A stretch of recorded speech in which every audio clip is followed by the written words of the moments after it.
Your phone rings, your heart drops. You stare at the screen, waiting for it to stop. And when it finally does, you feel relief. Not guilt, relief. If this is you, there's nothing wrong with you. Your brain is wired differently. And today, I'll explain exactly why. Society thinks you're rude. They think you're antisocial. They wonder why you can't just pick up the phone like a normal person. Your parents complain. Your friends get annoyed. Your coworkers think you're avoiding them. But here's what nobody understands. You're not avoiding people. You're avoiding the chaos that phone calls create inside your head. This isn't about being shy. This isn't about being lazy. This is about how your brain processes communication differently than most people. And by the end of this video, you'll finally understand why phone calls feel like a battle you never signed up for. The first psychology truth is this: phone calls rob you of thinking time. When someone texts you, you have time. Time to read. Time to think. Time to craft the perfect response. You can take 30 seconds or 30 minutes. Nobody knows. Nobody judges. But when someone calls, that luxury disappears. Every second of silence feels like an eternity. You have to think and speak simultaneously. Your brain is processing their words while desperately searching for your own. Research from the Journal of Communication shows that people with higher cognitive processing needs struggle more with real-time verbal communication. Your brain isn't slow, it's thorough. It wants to give thoughtful responses, not rushed ones. Texting lets your brain work the way it wants to. Phone calls force it to work the way others expect it to. And that mismatch creates anxiety before you even answer. The second truth is uncomfortable. Phone calls trigger your fight or flight response. This sounds dramatic, but science backs it up. For some brains, an unexpected phone call activates the same stress response as a minor threat. Your heart rate increases, your palms get sweaty, your mind starts racing. A study from Psychology Today found that phone anxiety affects nearly 70% of millennials and Gen Z. This isn't a personality flaw. This is a generational shift in how brains have adapted to communication. You grew up with texting. Your brain learned that communication should be controlled, edited, and delivered on your terms. Phone calls violate all of those rules. They're unpredictable, they're uneditable, and they demand immediate response. Your brain perceives this loss of control as a threat, so it triggers stress hormones. And suddenly, a simple phone call feels like standing on a stage with no script. The third reason is subtle but powerful. You can't read the other person. Humans are visual creatures. We rely heavily on facial expressions, body language, and eye contact to understand each other. During face-to-face conversations, over 60% of communication is nonverbal. Phone calls strip all of that away. You're left with only voice, no facial cues, no body language, no way to know if they're smiling or frowning, no way to tell if they're bored or engaged. For highly observant brains, this is torture. You're used to reading people like books. Now you're forced to read them with your eyes closed. Every pause makes you wonder, are they angry? Did I say something wrong? Are they still there? This uncertainty is exhausting. Your brain is working overtime trying to decode what it cannot see, and that mental effort drains you faster than any text conversation ever could. The fourth truth explains a lot. Phone calls demand performance without preparation. Think about it. When you write an email, you can draft it 3 times before sending. When you text, you can delete and rewrite. When you post on social media, you can edit until it's perfect. Phone calls offer none of that. Words leave your mouth and they're gone forever. No backspace, no delete, no edit button. For perfectionists and deep thinkers, this is terrifying. You hold yourself to high standards. You want your words to be clear, intelligent, and meaningful. Phone calls force you to perform without rehearsal. Psychologists call this evaluation apprehension, the fear of being judged in real time without the ability to correct mistakes. Every stumble, every awkward pause, every wrong word stays in the conversation forever. Texting gives you a safety net. Phone calls push you off the cliff. The fifth reason is rarely discussed. Phone calls invade your mental space without permission. When your phone rings, it doesn't ask if you're ready. It doesn't check if you're in the middle of a thought. It doesn't care if you're mentally prepared for a conversation.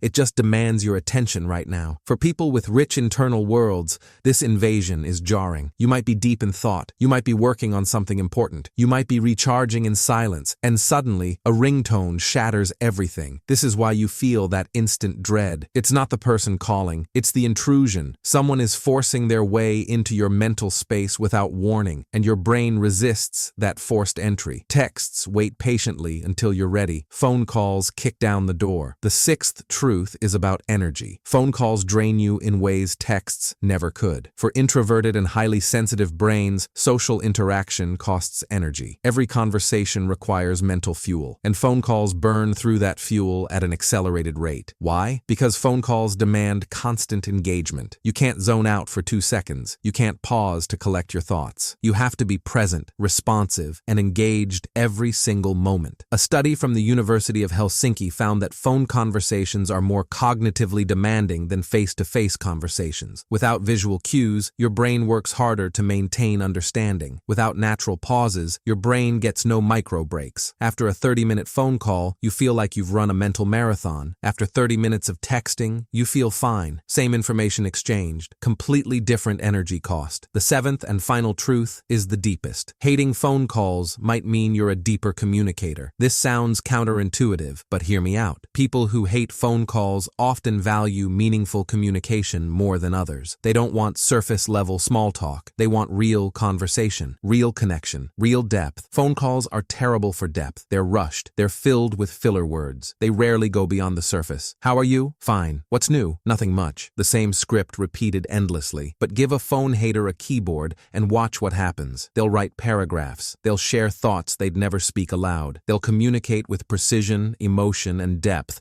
that phone calls could never capture. You don't hate communication. You hate shallow communication. You hate being forced into a format that limits your ability to express yourself fully. Phone calls feel empty to you because your thoughts are too full for real-time delivery. Here's the uncomfortable truth nobody tells phone haters. Society wasn't designed for your communication style. The business world runs on phone calls. Family expectations include phone calls. Social norms demand phone calls. And every time you avoid one, someone somewhere judges you for it. But here's what those people don't understand. Your avoidance isn't weakness. It's self-awareness. You know how your brain works best. You know which format allows you to communicate clearly. You know what drains you and what energizes you. Forcing yourself into phone calls doesn't make you better. It just makes you exhausted and misunderstood. The truth is, there's nothing broken about you. You're not antisocial. You're not rude. You're not avoiding people. You're protecting your energy, respecting your thinking process, and communicating in the way that serves you best. And that's not a flaw. That's intelligence. If this video felt like someone finally explained your brain to you, drop a comment. Tell me the last phone call you avoided and why. I want to know how many of us are out there, letting calls go to voicemail without an ounce of guilt. If you want more psychology truths that nobody else has the courage to tell you, subscribe to LifeMind Gym and hit that notification bell, because I'm going to keep exposing the hidden reasons behind everything your brain does. Share this video with someone who never picks up their phone. They need to know they're not alone. They're not broken. They're just wired for depth in a world that demands speed. And remember, hating phone calls doesn't make you antisocial. It makes you someone who values quality over convenience. And the world needs more people like that.